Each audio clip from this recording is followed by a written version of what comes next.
அடியன் போன வருஷம் February 2024 ஒரு உபன்யாசத்துக்காக ஸ்ரீவில்லிபுத்தூர் போனேன். அப்ப நம்முடைய அன்பர் ஸ்ரீராம் சுவாமின்னு அங்க கைங்கரியம் பண்றார். அவர் அடியனை முதல்ல ஆண்டாள் சன்னதிக்கு அழிச்சுன்னு போனார். அதுக்கப்புறம் வட்டபத்திர சாயி சன்னதிக்கு அழிச்சுன்னு போனார். கடைசியா பெரியாழ்வார் சன்னதிக்கு அழிச்சுன்னு போனார்.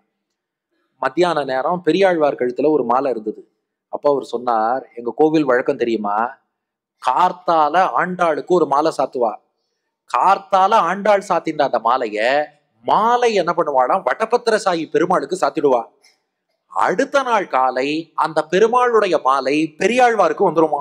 பெருமாள் ஆண்டாள் சூடி களைந்த மாலையை அணிந்து கொள்வார், பெரியாழ்வார் பெருமாள் சூடி களைந்த மாலையை அணிந்து கொள்வார். அன்னைக்கு அவர் என்ன பண்ணார், இப்ப அந்த மாலையை உங்க கழுத்துல போடுறேன்னு சொல்லி மத்தியானம் போன அடியனுக்கு முந்தின நாள் கார்த்தால ஆண்டாள் அணிஞ்சுண்டு, முந்தின நாள் மாலை பெருமாள் அணிஞ்சுண்டு, அடுத்த நாள் காலை பெரியாழ்வார் அணிஞ்சுண்டு, மத்தியானம் நம்ம கழுத்துல போட்டு நன்னா உபன்யாசம் பண்ணிட்டு வாங்கோட்டு அனுப்பி வச்சார். அன்னைக்கு பாருங்க, தற்செயலா அன்றைய உபன்யாசம் ஆண்டாள் திருக்கல்யாணமே உபன்யாசம் பண்ண ராஜபாளையம் போறேன். கரெக்டா அந்த ஒரு மாலை அனுகிரகமாக அடியனுக்கு கிடைச்சது. அப்போ ஒரு பூ மாலை பெருமாளுக்கு சமர்ப்பிக்கிறோம், திரும்ப அந்த மாலையை பெருமாள் பக்தனுக்கு கொடுக்கிறார்னா அந்த மாலையில தன் அனுகிரகத்தை கலந்து இந்தாடா வச்சுக்கோன்னு கொடுத்துறார். அப்படி அர்ச்சனம் நம்முடைய மனத்தையும் சேர்த்து, அந்த மலரின் மனத்தோடு நம்ம மனத்தையும் சேர்த்து பெருமாளுக்கு சமர்ப்பிக்கிறோம். அதுக்காக பூக்கோ நறுமணத்துக்கோ பெருமாள் ஆசைப்படுறாருன்னு அர்த்தம் இல்லை. நம்ம பக்தியோடு என்ன கிடைக்கிறதோ, கீதையில கண்ணன் சொல்றான், பத்திரம் புஷ்பம் பலம் தோயம் யோமே பக்தியா பிரயச்சதி ததகம் பக்தி உபகிருதம் அஷ்னாமி பிரயதாத்மனஹா. நீ ஒரு இலையோ, இதுக்கு ராமானுஜர் பாஷ்யம் பாருங்க, ஸ்லோகம் என்ன இருக்குன்னா, இலை பூ பழம் தண்ணீர். ராமானுஜர் நடுவுல அல்லதுங்கிற வார்த்தையை சேர்த்துட்டார். ஒரு இலையோ அல்லது பூவோ அல்லது பழமோ அல்லது தண்ணீரோ எதுவுமே இல்லையா, உன் கண்ணீரையே சமர்ப்பிச்சாலும் பகவான் ஏத்துப்பாப்பா. எனக்கு கொடுக்க தண்ணீர் கூட இல்லையா, பக்தியால் 2 சொட்டு கண்ணீர் சிந்தினால் அதையும் நாம் கொடுத்ததுன்னு பகவான் ஏத்துப்பான். அப்ப பொருளின் எடையா அவன் பாக்குறது இல்ல, பக்தியின் எடையத்தான் பாக்குறான்.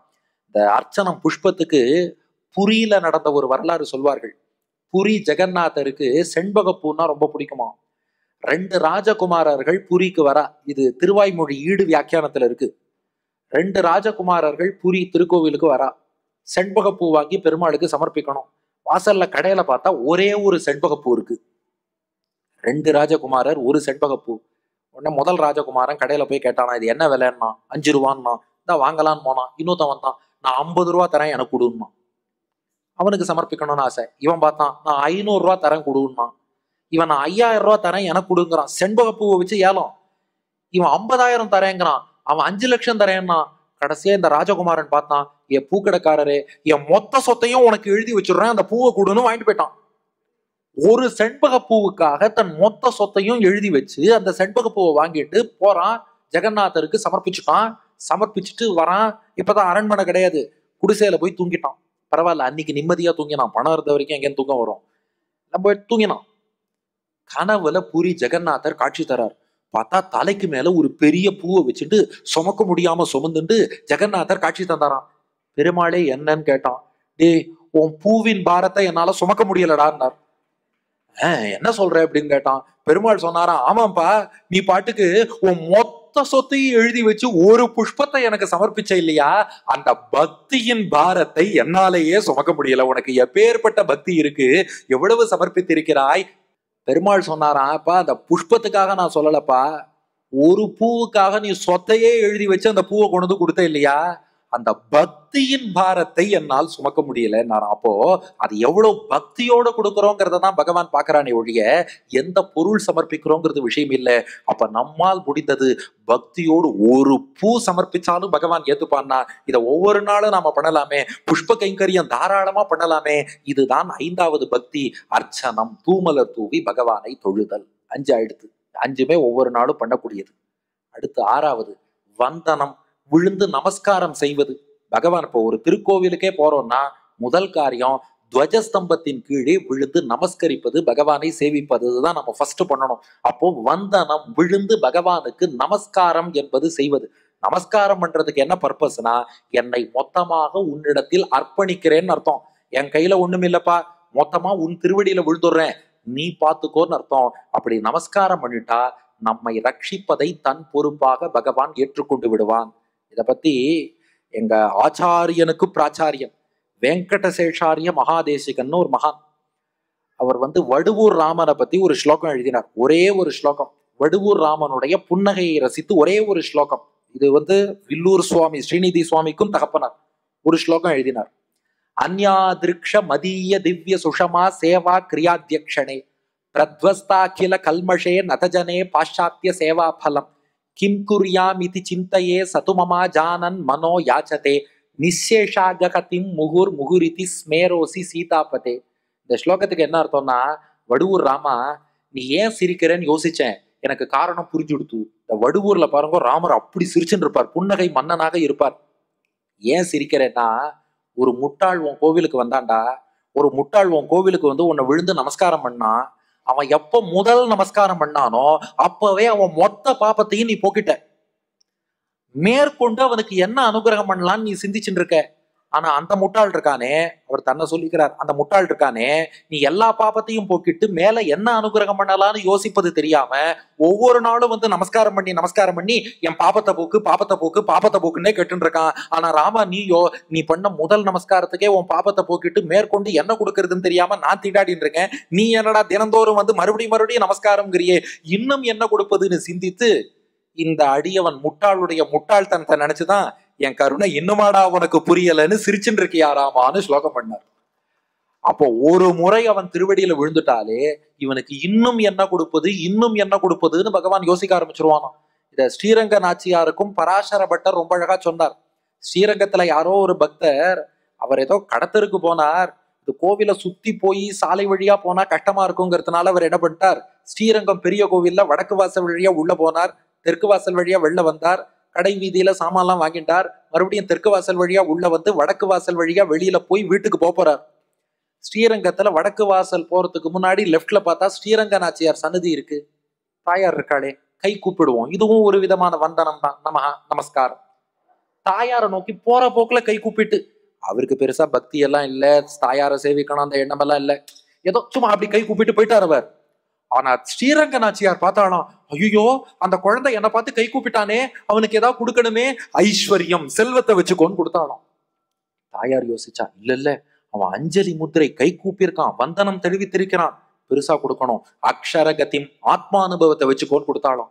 அப்புறம் தாயார் யோசிச்சா, போராது அவன் அஞ்சலி முத்திரைன்னா காமிச்சான், பாவம் குழந்தை என்ன வேணும்னு கூட கேட்கல, பெருமாள்கிட்ட சொன்னா மோட்சத்தை கொடுத்துடுன்னா பரமம் பதம் வா, மோட்சமும் கொடுத்தாச்சு.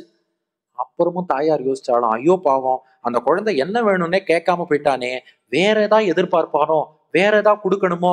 ஆனா தாயார் யோசிச்சா, ஆனா மோட்சத்துக்கு மேல கொடுக்க ஒண்ணும் இல்லையே, ஐஸ்வர்யம் அக்ஷரகதிம் பரமம் பதம் வா கஸ்மை சித் அஞ்சலி பரம் பகத்தே விதீரிய அஸ்மை ந கிஞ்சித் உச்சனம் கிருத்தமித்யதாம்ப தொம் லஜ்ஜசே கதைய கோயம் உதார பாவா. தாயார் சொன்னாலாம், அவனுக்கு செல்வத்தை கொடுத்தேன், ஆத்மானுபவத்தை கொடுத்தேன், மோட்சத்தையும் வாங்கி கொடுத்தேன், ஆனால் அவன் என்ன கேட்டான்னு தெரியலையே, மேற்கொண்டு கொடுக்கணும்னு ஆசை, ஆனா மோட்சத்துக்கு மேல கொடுக்க ஒண்ணும் இல்லையே, என்கிட்ட கொடுக்க ஒண்ணும் இல்லையேன்னு வெட்கப்பட்டாலாம் தாயார். அதனாலதான் தலை குனிஞ்சிட்டாலாம். இன்னைக்கும் ஸ்ரீரங்கத்துல போய் பாருங்க, ஸ்ரீரங்க நாச்சியார் சற்றே தலை குனிந்த வண்ணம் எழுந்தருளி இருப்பாள். காரணம் என்னன்னா, இந்த மகானுபாவம் போற போக்குல கை கூப்பிட்டு போனதுதான் காரணம். தாயார் எல்லாத்தையும் கொடுத்துட்டு தலை குனிஞ்சிட்டாங்கிறார். அப்போ ஒரு வந்தனம் என்று கை கூப்புவதற்கு எவ்வளவு பெருமை இருக்கு. அதுலயும் விழுந்து நமஸ்கரித்தல், இத பத்தி கீதா பாஷ்யத்துல 9ஆம் அத்தியாயத்துல ராமானுஜர் தெரிவிக்கிறார். நம்ம பொதுவா என்ன சொல்றோம், ஆண்களுக்கு சாஷ்டாங்க நமஸ்காரம், பெண்களுக்கு பஞ்சாங்க நமஸ்காரம். அது ஒரு கணக்குல சொல்றோம், அந்த வடிவம் அப்படித்தான். ஆண்கள் மொத்தமாக கீழே விழணும். பெண்களை பொறுத்தவரை குழந்தைய சுமக்கிற கர்ப்பப்பைங்கிறது புனிதம், பாலூட்டும் மார்பகமும் புனிதம். அது தரையில படக்கூடாதுங்கிறதுனால பெண்கள் அப்படி வளைந்து சேவிப்பதுன்னு வழக்கம். ஆனா ராமானுஜர் சாதிக்கிறார், ரெண்டுமே சாஷ்டாங்க நமஸ்காரம் தான். பெண்கள் வளைந்து நமஸ்காரம் பண்றதும் சாஷ்டாங்கம் தானா, ஆண்கள் மொத்தமா விழுந்து பண்றதும் சாஷ்டாங்கம் தான். பெண்கள் நீளமா பண்ணணும்னு சொல்லல ராமானுஜர், நல்லா நோட் பண்ணுங்க, ஏன்னா இதெல்லாம் அப்படியே யாராவது கட் பண்ணி தப்பா திரிச்சு விட்டுருவா. பெண்கள் வளைந்துதான் நமஸ்காரம் பண்ணணும், ஆண்கள் நீட்டமா தான் நமஸ்காரம் பண்ணணும். ஆனா ரெண்டுமே சாஷ்டாங்க நமஸ்காரம்னு ராமானுஜர் ஒரு டெபினிஷன் கொடுக்கிறார். எப்படி ரெண்டும் சாஷ்டாங்கமாகும்? ராமானுஜர் டெபினிஷன் பாருங்க, பக்தி பாராவனமித மனோ புத்தி அபிமான பதத்வய கரத்வய சிரோபிகி அஷ்டாங்கைகிட்டார். இது ராமானுஜர் சொன்ன வார்த்தை. ரெண்டு கால் கீழே படணும், எல்லாருக்கும் படுறதா? ரெண்டு கையும் கீழே படணும், எல்லாருக்கும் படுறதா? தலை கீழே படணும், எல்லாருக்கும் படுறதா? 2 கால் 2 கை தலை 5 பஞ்சாங்கம், அப்புறம் 3 மனசு புத்தி அகங்காரம் கீழப்படணும்னார். நாமெல்லாம் எல்லாருமே பஞ்சாங்கம் தான் பண்ணிட்டு இருக்கோம். மனசு பெருமாள் திருவடியில விழல, புத்தி அவன் திருவடியில விழல, அகங்காரம் அவன் திருவடியில விழல. சும்மா உடம்பு மட்டும் விழுந்தால் அது சாஷ்டாங்கம் கிடையாது, பஞ்சாங்க நமஸ்காரம் தான். அப்போ சாஷ்டாங்கம் என்று எம்பெருமான் திருவடியிலே நாம் விழ வேண்டும் என்றால் அப்ப என்னென்ன விழணும்னா 2 கால் 2 கை தலை, அதோட மனசு பகவான் திருவடியில போய் நிலை கொள்ளணும். புத்தியில மொத்தமா பகவானை மட்டுமே சிந்திக்க வேண்டும். எல்லாத்துக்கும் மேல நான் அகங்காரம் வச்சுட்டு இருக்கோமே, அந்த அகங்காரத்தை கீழே போட்டு அடியேன் தாசன் என்று விழ வேண்டும். இந்த மனசு புத்தி அகங்காரம் சேர்ந்து விழுந்தால் மட்டும்தான் அது நமஸ்காரம். அப்படி நாம விழுந்துட்டோம்னாலே இந்த கர்வம் எல்லாம் போயிடும். இந்த தேவையில்லாம கர்வம் அகங்காரம் இதை வளர்த்துட்டு இருக்க வரைக்கும் தான் பக்திங்கிறதே வராது. அன்றாட வாழ்வில் ஆன்மீகம் வளரணும்னா இந்த நான்கிறது போய் அடியேன்னு சொல்ல ஆரம்பிச்சுட்டாலே வந்துடும். அந்த அடியேன்னு எப்ப சொல்ல தொடங்குவோம்னா அவன் அடி பணிந்து அடியில விழுந்து வந்தனம்னு நமஸ்காரம் பண்ணா அடியேன் என்று சொல்லக்கூடிய அந்த புத்திங்கிறது தானா வந்துடும். இன்னொன்னு, இந்த நமஸ்காரம் இருக்கே, இதுக்கு என்ன பெருமைனா இதை தப்பா பண்ணவனுக்கு கூட பெருமாள் அனுகிரகம் பண்ணியிருக்கார். தப்பா பண்ணவன் யாருன்னா காகாசுரன். இந்த சித்திரக்கூட்டத்துல மந்தாகினி நதிக்கரையில ஏகாந்தமான இடத்துல சீத்தை மடியில் தலை வைத்து ராமபிரான் பள்ளி கொண்டிருந்தான். அப்போது காகாசுரன் வந்து சீத்தையின் திருமார்பிலே கொத்தினான். ரத்தம் பீரிட்டு வந்தது. அது ராமன் முகத்தில் பட்டு ராமன் விழித்து கொண்டான். பாக்குறான், ஆஹா, யார் ஒருத்தன் உறங்கி கொண்டிருந்த 5 தலை நாகத்தோடு விளையாடினது யார் அப்படின்னு கேக்குறான் ராமன். பார்த்தா இந்த காகாசுரன் மரக்கிளையில உட்கார்ந்துன்னு ராமனுக்கே அழகு காட்டுறான். ராமன் என்ன பண்ணான், ஒரு புல்லை எடுத்தான், பிரம்மாஸ்திரத்தை ஜபித்தான், காகாசுரன் மீது ஏவினான். ராம பாணம் ராமன் திருவுள்ளத்தை அறிந்து செயல்படுமா. அதனால காகாசுரன் ஓடினா துரத்துறது, நின்னு பார்த்தா அதுவும் நிக்கிறது. ஓடினா துரத்துறது, நின்னா நிக்கிறது, ஓடினா துரத்துறது, நின்னா நிக்கிறது, ஓடினா எங்க ஓடியும் ஒண்ணும் நடக்கல. எத்திசையும் உழன்றோடி இழைத்து விழும் காகம் போல்னு கடைசியா ராமன் திருவடியில வந்து விழுந்தான். எப்படி விழுந்தான்னா 2 காலையும் ராமனை நோக்கி நீட்டின்னு விழுந்துட்டான். நிறைய பேருக்கு நமஸ்காரம் எப்படி பண்றதுன்னு தெரியாம பெருமாளை நோக்கியே காலை நீட்டிடுவா. இவன் 2 காலையும் ராமனை நோக்கி நீட்டின்னு விழுந்துட்டான். ஆனா பக்கத்துல சீத்தை இருந்தாலே, எந்த சீத்தைட்ட அபச்சாரப்பட்டானோ, அதுதான் தாய் உள்ளம்ங்கிறது. ஜெகன்மாதா இல்லையாவோ, எல்லாரும் அவளுடைய குழந்தைகள். பார்த்தா சரி அபச்சாரப்பட்டாலும் என் குழந்தை தானே. தச்சிரப் பாதயோஸ்தஸ்ய யோஜயாமாச ஜானகி. சீத்தை அவன் தலை அப்படியே திருப்பி அவன் தலை ராமன் திருவடியில் படும்படியாக கிடத்தினா. சீத்தையே சொல்லிட்டாளாம், நமஸ்காரம் பண்ணிட்டான், காப்பாத்துங்கோ. திராகி திராகி பர்த்தாரம் உவாச்ச தயையா விபூம். அதுதான் தாயார் கருணை. காப்பாத்துங்கோ காப்பாத்துங்கோ. சரணாகதி பண்ணிட்டான்னா, தாயார் சொன்னதுனால அவன் சரணாகதியே பண்ணல, அவன் ஏதோ வந்து விழுந்தான். ராமன் பார்த்தார், சரி என்று அந்த காகாசுரனையும் ரட்சித்தான். சுவாமி பிள்ளலோகாச்சாரியார் ஒரு கேள்வி கேட்கிறார், ராவணன் பெரிய தப்பு பண்ணானா காகாசுரன் பெரிய தப்பு பண்ணானா? ராவணனா காகாசுரனா? ராவணன் தப்பான எண்ணத்தோட சீதையை தொடவே முடியாது. காகாசுரன் திருமார்பிலேயே கொத்தினான். ஆனா காகாசுரன் தப்பிச்சுட்டான், ராவணன் போயிட்டான். என்னப்பா காரணம்னா பிள்ளலோகாச்சாரியார் விளக்கினார், இவள் சந்நிதியாலே காகம் தலை பெற்றது, அது இல்லாமையாலே ராவணன் முடிந்து போனான். காகாசுரன் வந்தப்போ ராமன் பக்கத்துல சீத்தை இருந்தா அதனால பொழைச்சுட்டான். ராவணனோடு சண்டை போடும் போது பக்கத்துல சீத்தை இல்ல, அதனால போயிட்டான். தாயார் பக்கத்துல இருந்தா பெருமாள் நம் நமஸ்காரத்தை ஏற்றுக்கொள்வான். அதனால அவன் திருவடியில விழும்போது பிராட்டியோடு கூடிய பெருமாளாக நீதான் கத்தின்னு விழுந்துட்டா, காலில் விழுந்தவனை கைவிட மாட்டான். அப்ப வந்தனம் தினந்தோறும் நம் இல்லத்தில் உள்ள பெருமாளாகட்டும், அது போல ஆச்சாரியர்களுக்கு, பெரியோர்களுக்கு, நம் பெற்றோருக்கு, எல்லோருக்குமே இந்த வந்தனம் நமஸ்காரம் என்பதை நாம் செய்து கொண்டு வருவது என்பது பக்தியில ரொம்ப சிறப்பான விஷயம். இது 6வது வந்தனம். அடுத்து 7 தாஸ்யம். தாஸ்யம் என்றால் அடிமையாக இருந்து பணிவிடை கைங்கரியம் தொண்டு செய்வதுன்னு அர்த்தம். இது நம்மாழ்வார் ஆசைப்பட்டார், ஒழிவில் காலமெல்லாம் உடனாய் மன்னி வழுவிலா அடிமை செய்ய வேண்டும். நாம் பகவானுக்கு கூடவே இருந்து, வழுனா குற்றம்னு அர்த்தம், வழு இலா அடிமைனா குற்றம் இல்லாத எல்லா கைங்கரியங்களும் செய்ய வேண்டும். நம்மாழ்வார் ஆசைப்படுறார். ஒருத்தர் கேட்டார், கைங்கரியத்துல எங்கேயாவது குற்றம் வருமா? பெருமாளுக்கு தானே தொண்டு செய்யறோம், அந்த கைங்கரியத்துல குற்றம்னு ஏதாவது சொல்ல முடியுமா? என் திருப்திக்காக நானே கைங்கரியம் பண்றேன்னு நினைச்சா அது குற்றமா? இந்த கைங்கரியத்துக்கு பகவான் சந்தோஷப்படணும்னு நினைச்சு பண்ணாதான் அது குற்றம் இல்லாத கைங்கரியமா? ஒரு சின்ன உதாரணம் சொல்றேன். எங்க ஊர் கும்பகோணத்துல ஒரு உற்சவம். அது ஆகமப்படி அதுல பெருமாளுக்கு சக்கரை பொங்கல் சமர்ப்பிச்சுதான் பண்ணணும். அது ஒரு மண்டகப்படி ஒருத்தர் எடுத்து சக்கரை பொங்கல் சமர்ப்பிச்சு ஆகமப்படி உற்சவம் பண்ணின்னு வந்தார். அவர் காலத்துக்கு அப்புறம் அதே உற்சவத்தை அவர் பையன் எடுத்து பண்ணார். ஆனா பையன் என்ன பண்ணிட்டார், பிரசாதம் மட்டும், மத்ததெல்லாம் அப்படியே பண்ணார், பிரசாதம் மட்டும் சக்கரை பொங்கலுக்கு பதிலா புளியோதரை மாத்திட்டார்.